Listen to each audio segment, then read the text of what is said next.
What's going on, guys? This is DerekJ Speaks, and we are here to talk about WWE Survivor Series 2025 live from Petco Park in San Diego, California.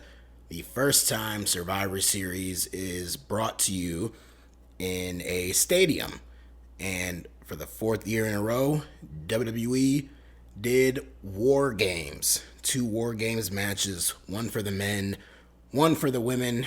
And after the fourth straight year of them doing this and two more War Games matches in the books, I can safely say I am praying that the 2026 edition of Survivor Series is without War Games, because I think this year was my breaking point. We had two matches that really did not need to be inside War Games, and it made for a very underwhelming show overall. And the things that happened in the middle of the show weren't all that much better, but the big focus of the show, the big selling point of the show, outside of John Cena, of course, the big selling point of this show is Survivor Series War Games. And we are reaching the territory that we reached with the Hell in a Cell pay-per-view taking place every year in October or some specific month, where it's like, it's that time of year for Hell in a Cell matches, so let's just make something out of nothing and make some Hell in a Cell matches. To me, it's not even a matter of we're getting there with War Games. This year, more than any of the previous years, I feel like we got there, where it just felt like an obligation to do these War Games matches. We had one for the women, one for the men. The men's one, in my opinion, was the better of the two. The action was a little more entertaining for me to watch. You know, the sequences and the things done in the men's match was a little better to me than the women's match. I give them credit that in neither match they went too overboard with the use of weapons and people entering the match with weapons. Now, we did have that stuff. Of course, Io had her trash can. We had Jimmy Uso coming out, and before he got in the ring, he stopped and got a table from underneath the ring. So we did have stuff like that, but there wasn't the over-reliance on a whole bunch of tables. Not every single person stopped before they got in the ring and got a weapon from underneath the ring. We didn't have kendo sticks galore. We didn't have an overabundance of chairs and other garbage and plunder that we usually get in these matches. They took a page out of AEW's book with their blood and guts matches by not doing the goofy shark cage gimmick, and instead had everyone be backstage and enter out like that. Instead of being released from the shark cage, they were all in the back and they would come out in their selected intervals. So stuff like that was cool. We had a little bit of blood, which, you know, you don't always get that in WWE. So we did get a little bit of blood in the men's match from CM Punk. Cody bled a little bit. So there's things like that. But just overall, you know, War Games used to be a really special gimmick back in the day, and it just does not feel like that anymore. When they brought it back in NXT, it felt special for a while there. Then they brought it up to the main roster, and some of those early years of it felt like it was warranted. This year, I know injuries took over and it really altered the direction of the men's match specifically, you know, with Seth's injury and all. But even with or without Seth being injured, it just really felt like a crutch this year, more so than a lot of other years. So I'm hoping they can take a break from it, but again, I feel like this is the selling point of Survivor Series now, so they're just gonna keep that as the marketing, you know. And the people did react to stuff, but it was hard to hear them in that outdoor stadium. It didn't feel like they were overly invested in everything that happened on this show outside of the John Cena Dominic Mysterio stuff. I think even between the two cage matches, I'm pretty sure that single match had the most crowd heat and reaction and engagement over any other match on this show. So there's that. But I guess we'll go into some of the big things that happened on the show, and we'll start at the end with the men's match because it was the better of the two War Games matches. We had a little bit of blood. We did have some weapons. Jey Uso was out there yeeting, and he ran it back right in the middle of the match. We had the novelty of Brock Lesnar entering his first ever War Games match, and he was wrecking shop and destroying everyone in his wake. He even took out Roman Reigns right as Roman Reigns came out. He planted him with an F5 through the announce table. Eventually, everyone made their way into the ring, and you get the finisher spam, everyone hitting each other with their finishers. Logan Paul had brass knucks.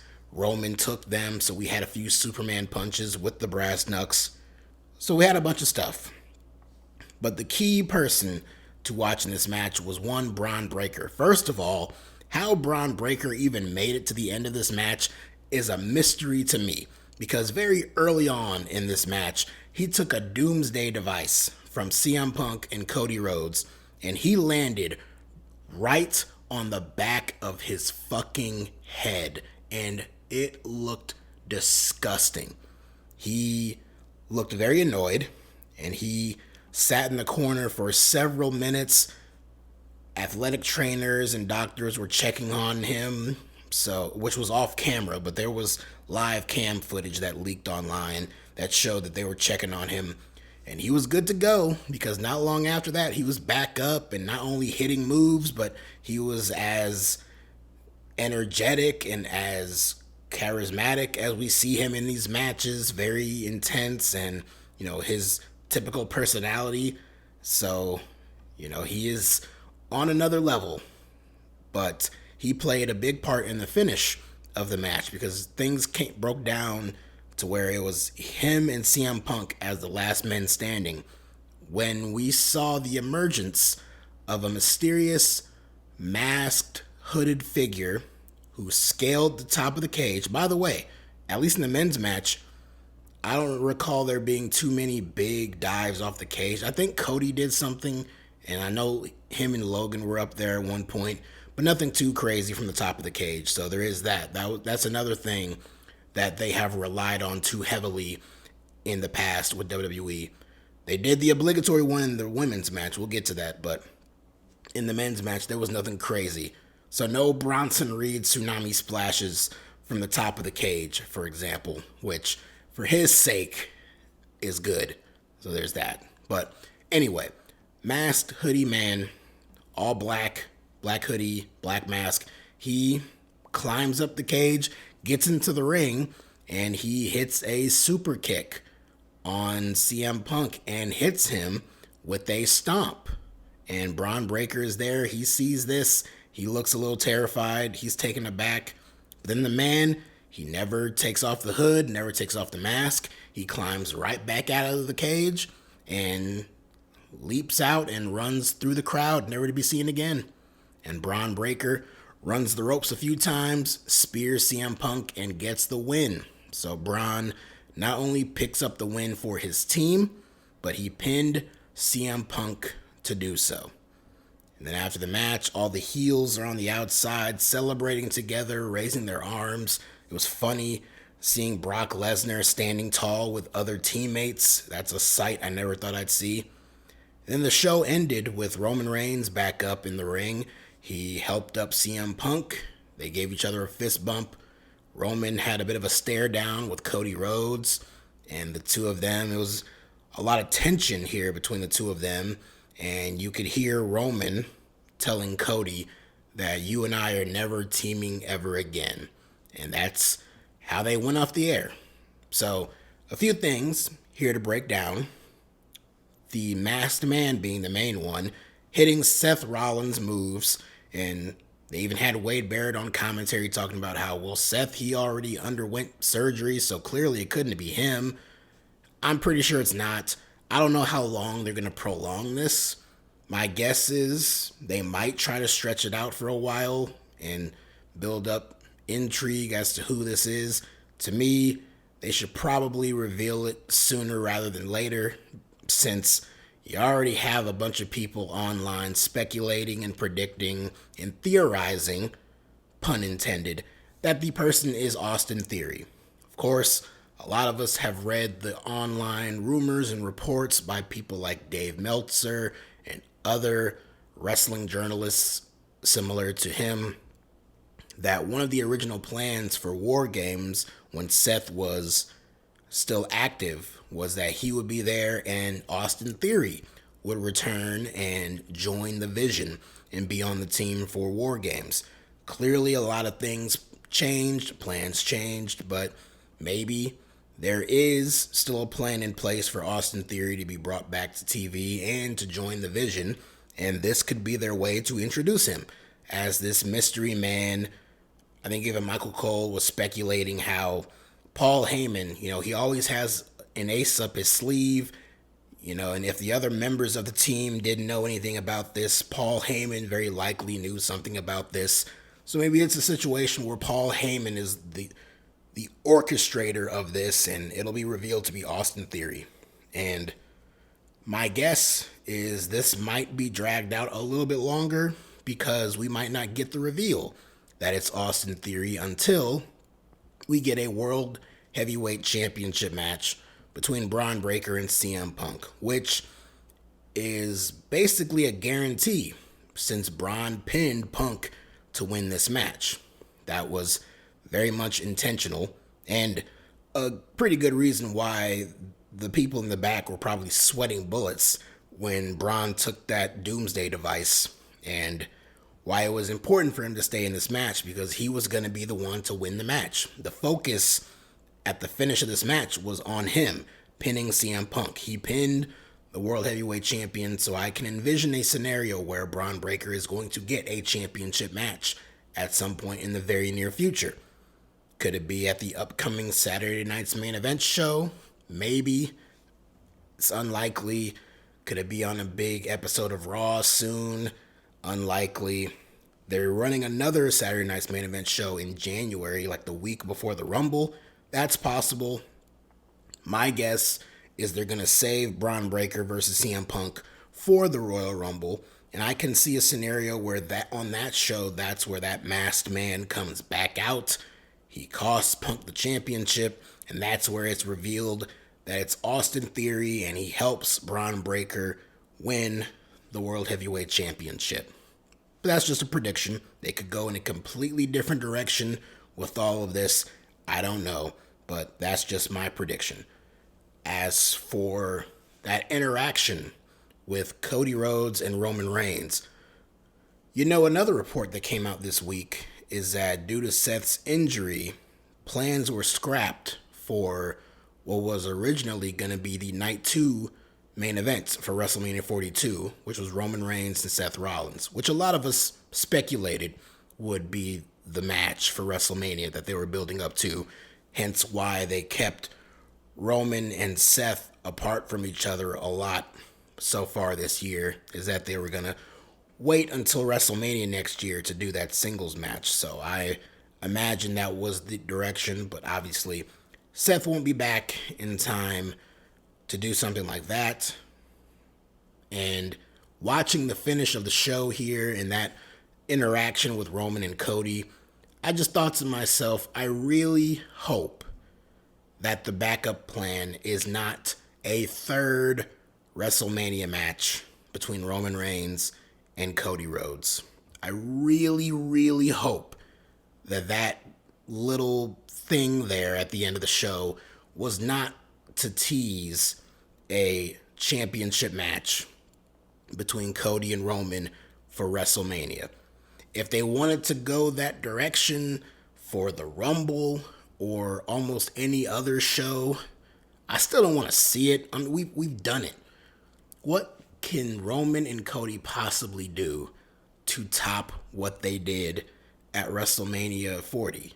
There's nothing. There's nothing left to really tap into there, unless you go in the direction where it's the first time ever, it's you and me one-on-one, no outside interference, no other outside parties. It's just you and me. Who's the better man? You've won one match. I won another match. No outside interference, just you and me one-on-one. Who's the better man?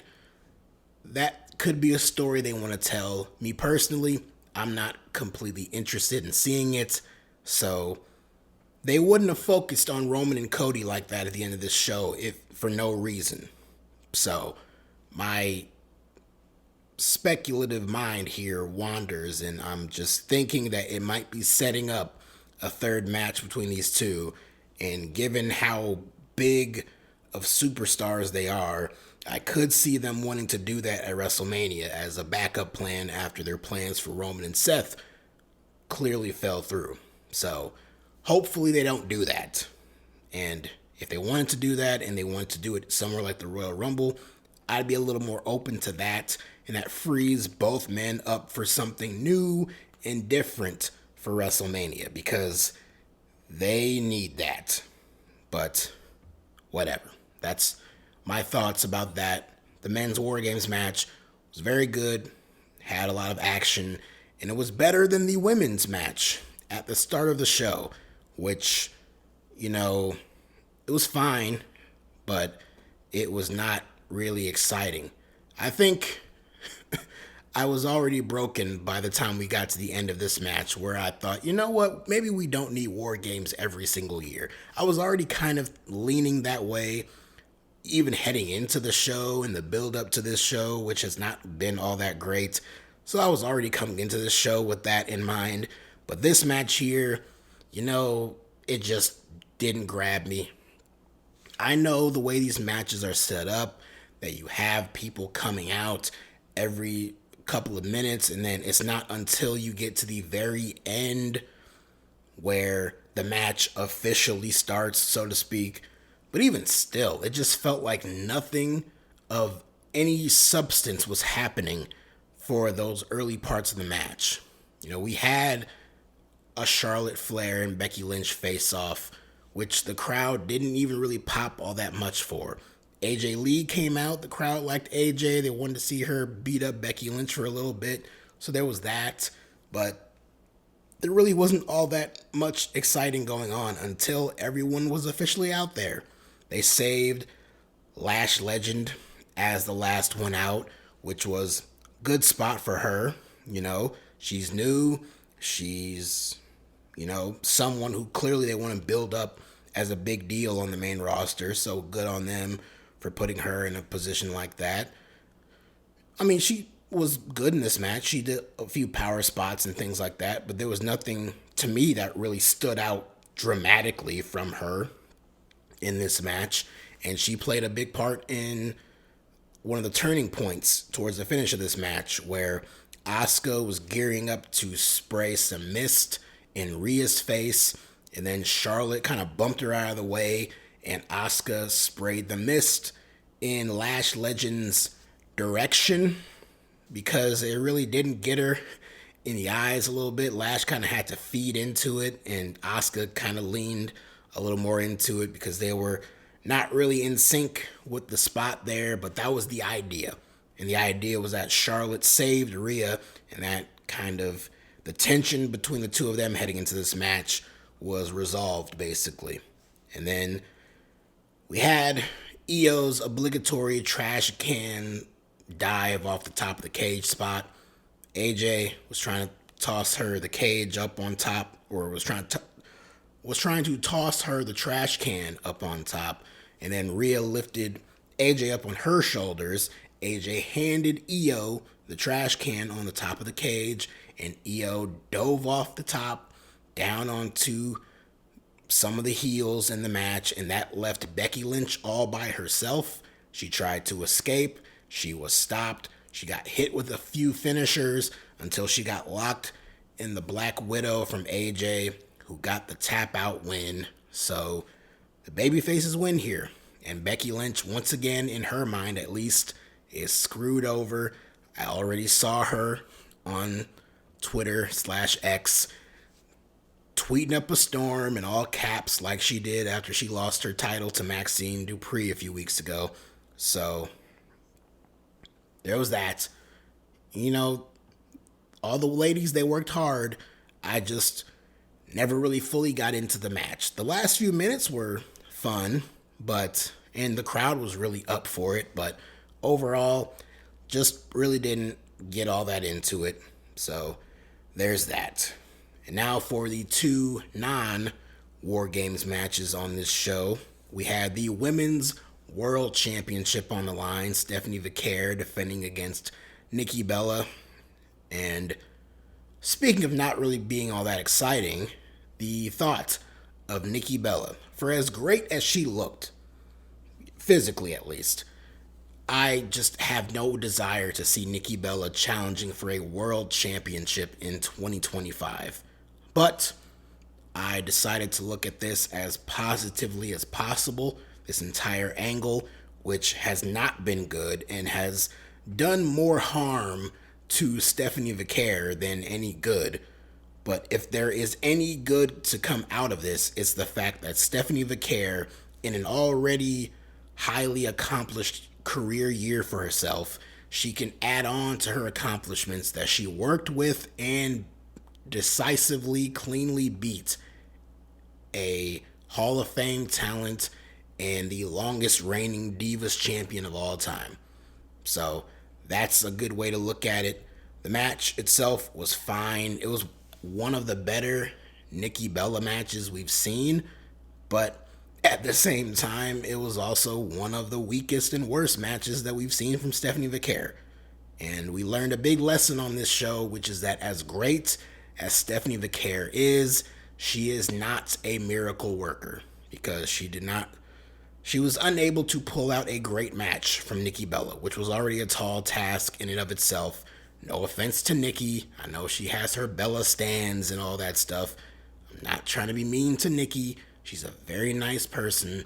I'm just saying, in-ring wise, she stands out among this crop of talent in the women's division today, and not necessarily in a positive way.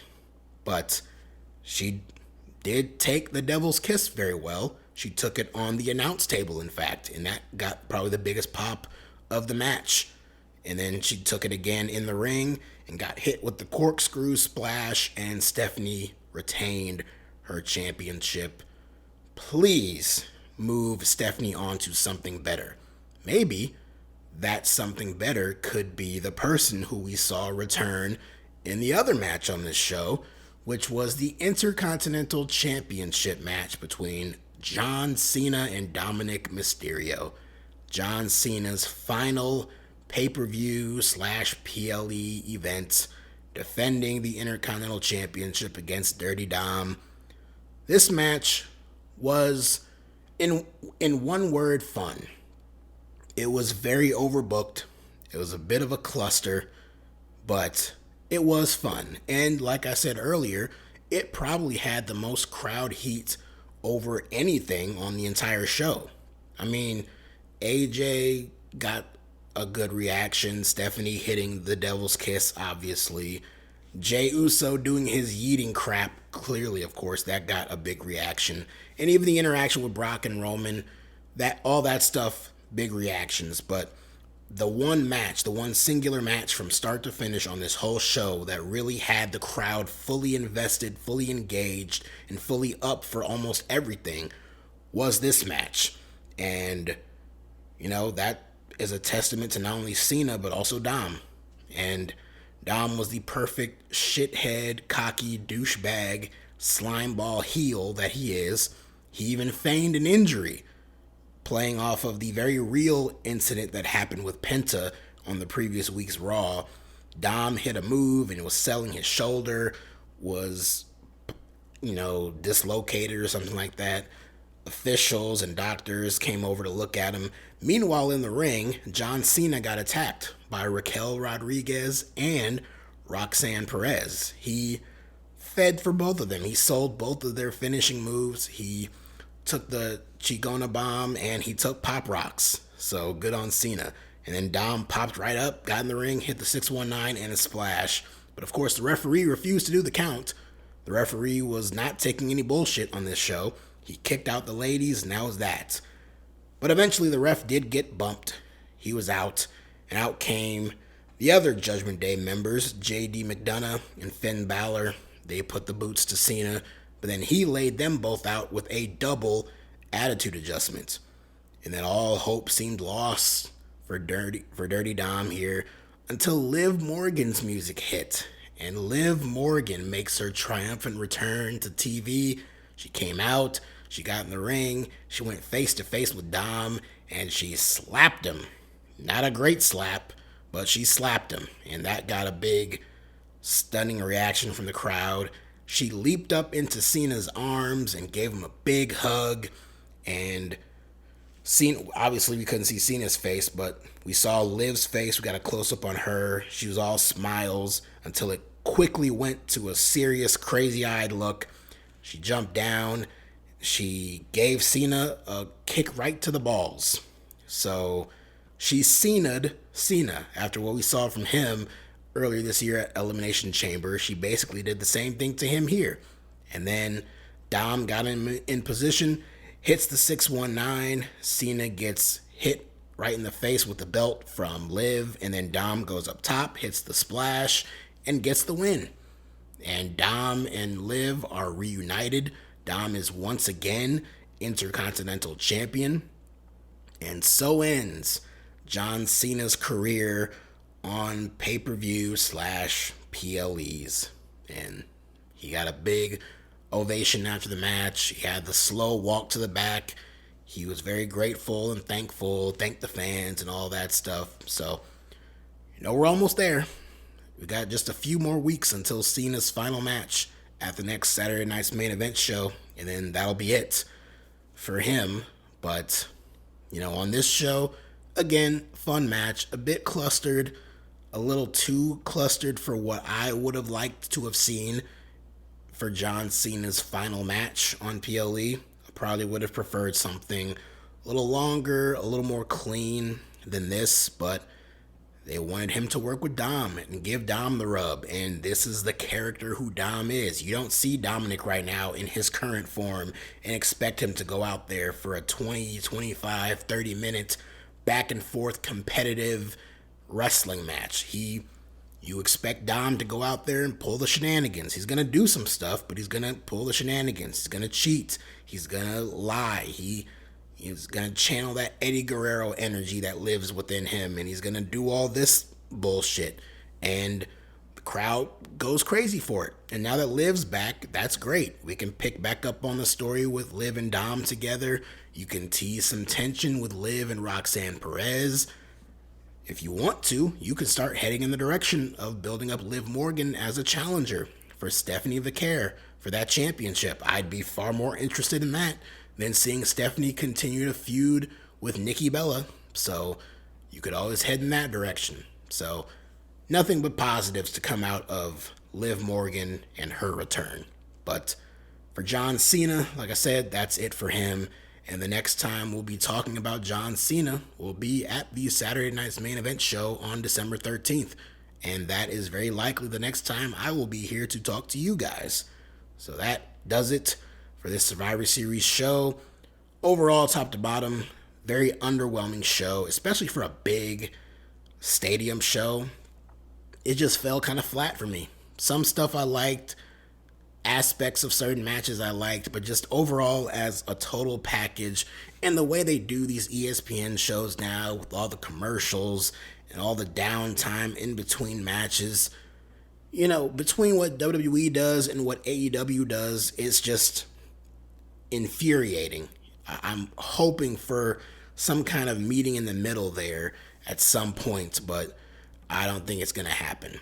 But yeah, the show for me, the ending was good enough, but overall, top to bottom, just a very weak show, which makes sense because the product itself has been fairly weak for the most part. SmackDown flat out sucks, but the product as a whole, with the stories and the creative direction right now, is just very cold right now. Hopefully things pick up as we enter the new year, head into Rumble season, head into Mania season, but I said the same thing this year, and both of those seasons kind of suck too. So all you can do is just hope for the best. And I hope for the best with John Cena's big farewell in a few weeks. So like I said, that'll be the next time I talk to you guys. In the meantime, If you like what you see, like what you hear, like, comment, subscribe, all that good stuff. Follow me on Twitter/X at DerekJ Speaks. And until next time, check you guys later.